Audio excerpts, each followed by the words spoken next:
इधर आओ इधर।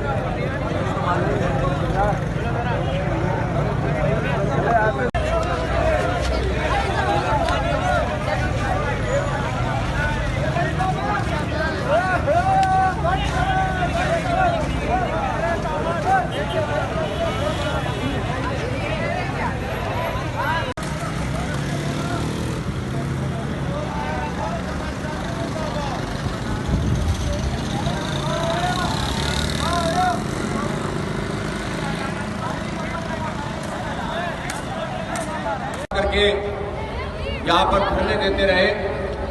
ये दरहकीकत ये बताना चाहते हैं कि जुल्म है जो कराची के लोगों के साथ है और ख़ासतौर पर लियारी के लोगों के साथ है। 7.5 घंटे की लोड शेडिंग जो खुद एक गैर कानूनी अमल है, सुप्रीम कोर्ट के फैसले के खिलाफ है, नेपरा के फैसले के खिलाफ है, और उसके बाद भी फिर रात को 12 बजे लाइट चली जाए और 3 बजे 4 बजे 5 बजे तक लाइट ना हो, तो आप बताएं कि लोगों का क्या हाल होगा। इस शदीद गर्मी में, कोरोना के इन हालात में, एक तरफ तो हुकूमत कहती है कि लॉकडाउन करो, हुकूमत कहती है कि जनाब डिस्टेंसिंग करो, और दूसरी तरफ जब ये लाइट बंद कर देते हैं तो जो छोटे छोटे घरों के अंदर लोग मौजूद होते हैं फिर वो सड़कों पर निकलते हैं।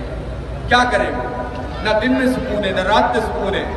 मेहनत मजदूरी करने वाले रात में जब आकर जो है वो अपने घर पे आए और उनको लाइट न मिले तो आप सोच सकते हैं कि किस असियत से लोग गुजर रहे हैं।